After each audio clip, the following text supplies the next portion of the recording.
Water. And g'day viewers, and welcome to this week's episode about worry and how to make it work for you. Worry is a natural human emotion, and believe you me, I have the worry lines to prove it. And we have to thank it, as we wouldn't have evolved to our current states if it didn't exist. And what about the other side of worry? So we'll talk about the fact that worry has a great purpose in protecting you, right? But what about when worry becomes a constant and debilitative condition in your life? If you're ready to have your worries work for you, then listen up. We've got some great tips to get it playing in your favour.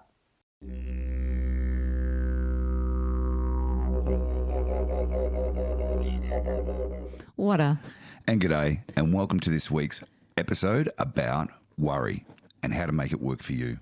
The Cambridge Dictionary states the meaning of the verb worry as to think about problems or unpleasant things that might happen in a way that makes you feel unhappy and frightened. Although the old Bobby McFerrin tune is catchy, don't worry, be happy, it doesn't quite cut it as a mantra about worry. Worry is a natural human emotion, and believe you me, I have the worry lines to prove it. And we have to thank it, as we wouldn't have evolved to our current states if it didn't exist. Worrying plays an important role in our decision-making, emotional intelligence, empathy and leadership skills, and in our attitude.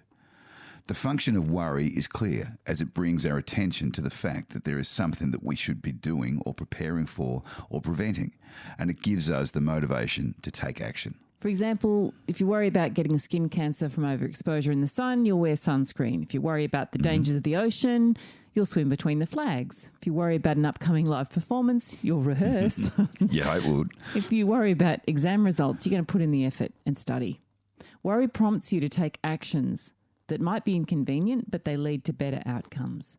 Worry brings the precautions for certain situations to the forefront of our minds so that we feel we have some control in them.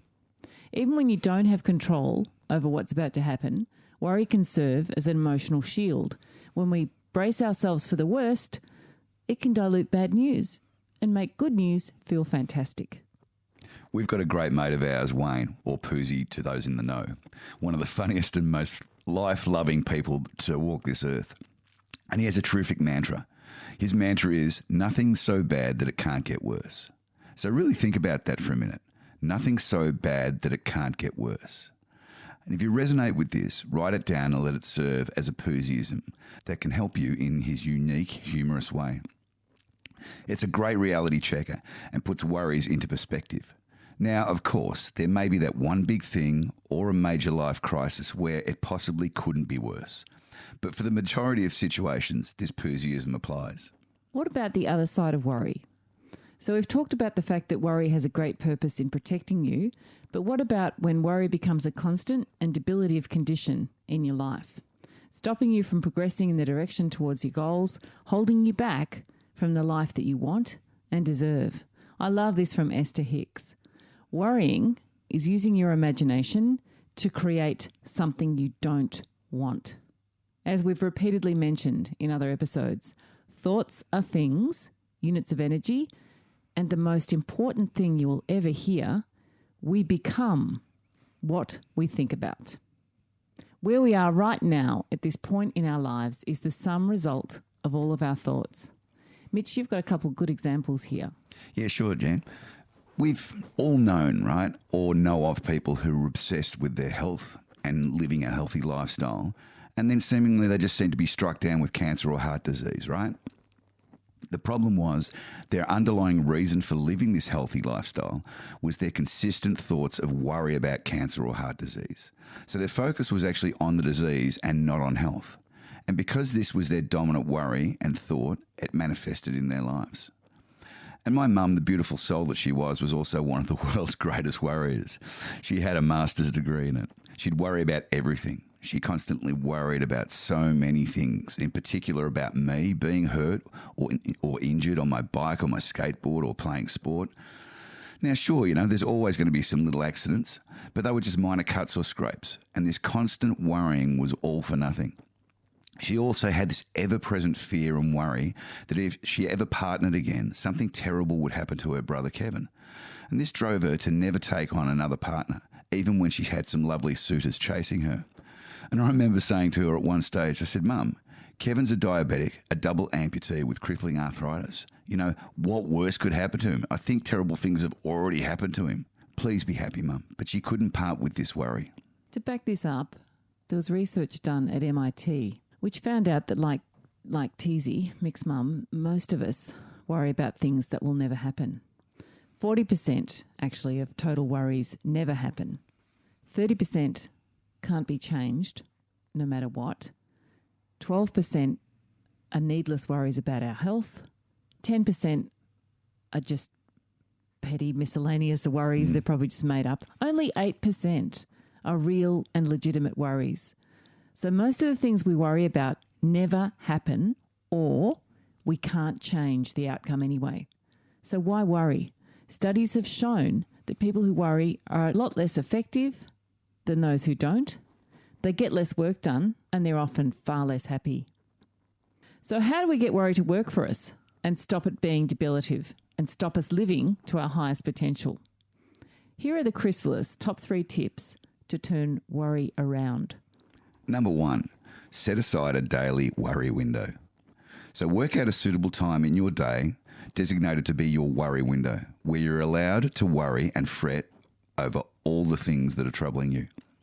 Set aside some time, make it later in the day so that you can list down the worries that have been presented during the day, and set a timer for 5 to 10 minutes. So you write down all the worrying thoughts that you have, and writing it down is really cathartic in itself. It lets you look at them, get them out of your headspace and on paper. It helps to put some distance between you and your worries. But I want you to write these down only in pencil, and when the timer goes off, you then erase the worry list, looking at each statement or word for what it is and then rub it out. Do this for a period of 30 days, and you'll train yourself to adhere to the allotted worry window, and you'll be amazed at how much freer this little exercise can make you feel and how much more time you'll have for good thoughts. Number 2, Jenny? Number 2 is one of my favourites, meditate. Meditate every day. Make it as regular as brushing your teeth. Allow yourself a 10 to 15. Look, there are even 5-minute ones if you're really under time constraints. There are guided meditations, hundreds of free guided meditations on YouTube. Find a voice and an ideology that works for you. The benefits from meditation include, and are not limited to, a clearer mind, a better pulse, lower stress, higher inner peace. It's a no-brainer. I really encourage you to get amongst it, and you'll find that the worries that you're having dissipate. Yeah, they do. Meditation's a wonderful thing. And if you go to our website as well, we've also got some free guided meditations on there as well. And the third one is ask this question. Is there anything that I can actually do about this situation right now? If it's yes, then do it. And if it's not, let it be for now and be kind to yourself and repeat steps 1 and 2. Hoping you got some pearls from this session. And in the immortal words of Poozy Bear, remember, nothing so bad that it can't get worse. Until next time, love and blessings. Thanks for watching this video, and we hope that you got a lot out of it. We would love it, be grateful and appreciative if you would take the time to like this video, comment if you feel inclined, and share with any friends that you think would benefit from this. We are constantly creating new great content, so also remember to subscribe so you don't miss out on any of the awesome material that we have coming up. See you soon.